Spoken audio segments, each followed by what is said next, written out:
Hello my dear friends, I am back with a new topic of chemistry today, atomic structure we were studying. So today we are going to learn about the Bohr's model also. Okay, before that we have learned about electromagnetic waves, Thomson's atomic model, John Dalton atomic model, Rutherford atomic model, etc. Okay, so today we are going to discuss about Bohr's atomic model, and basically it is valid for those atoms which has one electron. Okay, one electron, or basically we can say hydrogen like species.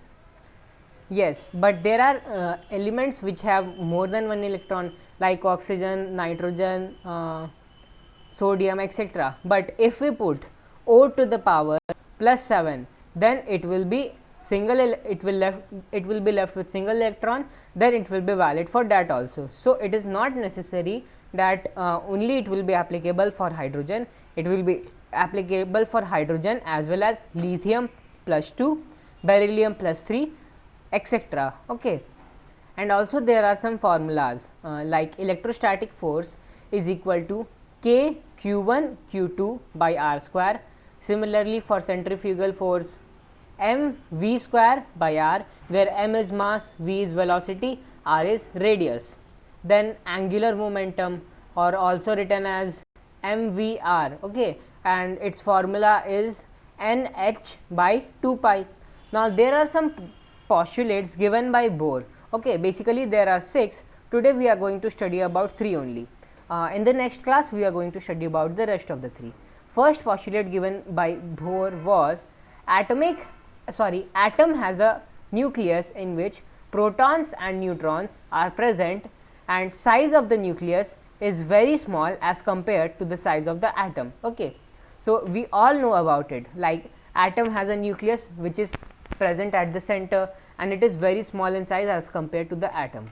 So next point comes is negative charged electrons basically revolve around the nucleus. We all know where the attraction force towards the nucleus, or basically electrostatic force, is equal to the centrifugal force which is acting on the electron from away from the nucleus. Basically there are two types of forces acting on the electron, electrostatic force and centrifugal force.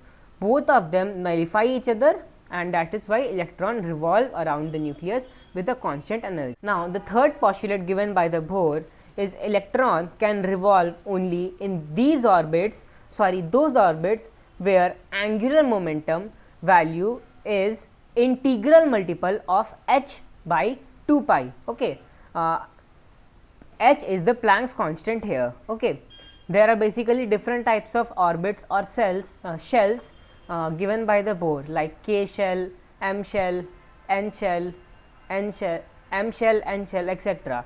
So wherever angular momentum value is integral multiple of h by 2 pi, there only you will find the electrons. And when electrons move away from the nucleus, okay, like from one orbit to another orbit, then they gain energy, and when they have to move towards the nucleus, then they have to lose the energy.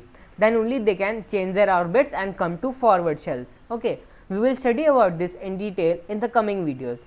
That's all for today. Thank you.